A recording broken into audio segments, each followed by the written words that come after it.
And welcome back to the Travel Show. We have a listener who called in from Philadelphia. He is Ed. Nice to speak with you, Ed. What's on your mind? I wanted to talk to the listeners and to you as well about a wonderful experience I had back in April while my wife and I visited the city of Prague in the Czech Republic.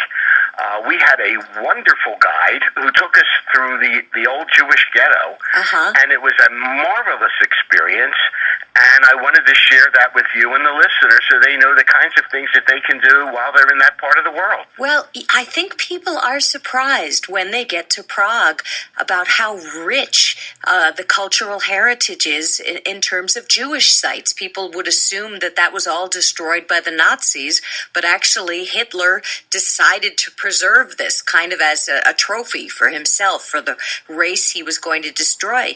I don't know if I should ask you this, but who was the guide, in case any of our listeners want to go? And you have to say you're not working for this person, right? Oh, no. I'm not working for her, but I am deeply indebted to her for a wonderful time.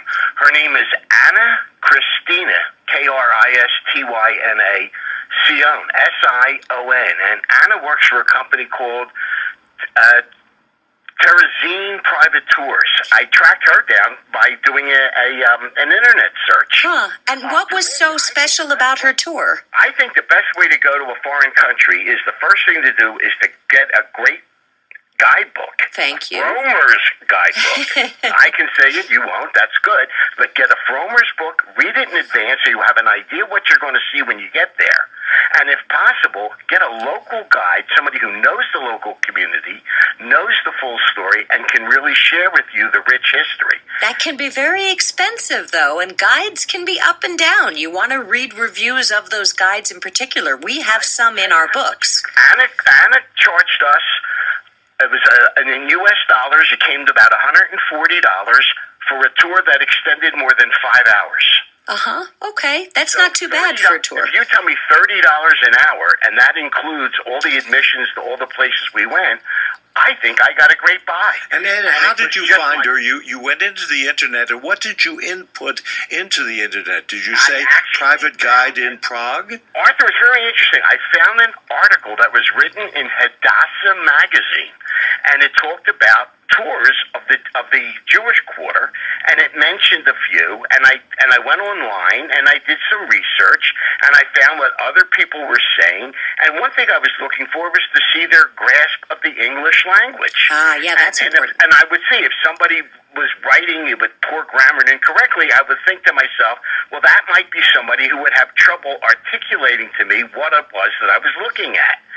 A great tour can only be made if you've got a really great guide, in my estimation, and that's what I was lucky to see.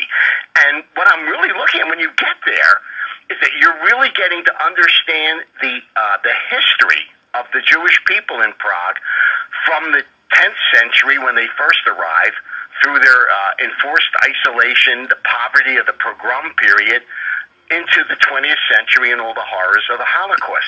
So you're seeing history come alive as opposed to just mere sights.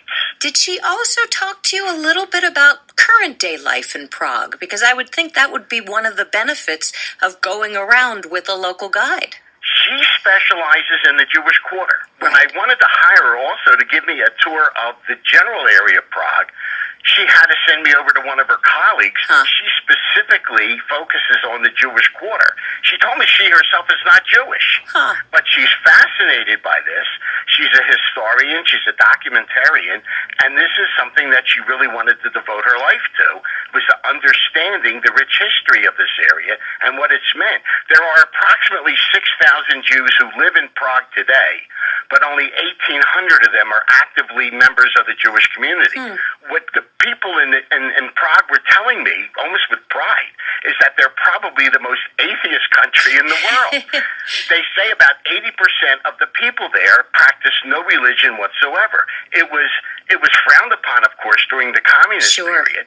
So when the Russians were thrown out after the Velvet Revolution in 1989, the people thought to themselves, you know what, maybe we're better off without this.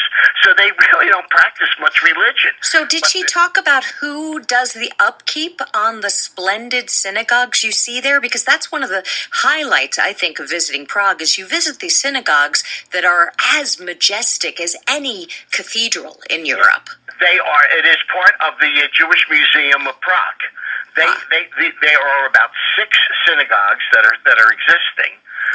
They date back to the 13th, 16th, and 19th centuries, and the synagogues are used as a museum, and they contain extensive collections of artifacts that were confiscated by the Nazis from the private property of Jews who had been slaughtered or deported to concentration camps. So you actually see this. Much of this was put on display in 1942 by the Nazis themselves. Wow. And you raised the point before, why is it that Hitler did not have this destroyed? Because that's the big question that even they ask to this day. There is no resolution. They think it may have been for propaganda purposes. Yeah, absolutely. Probably. Well, it's a fascinating place to visit. Thank you so much for calling into the Travel Show.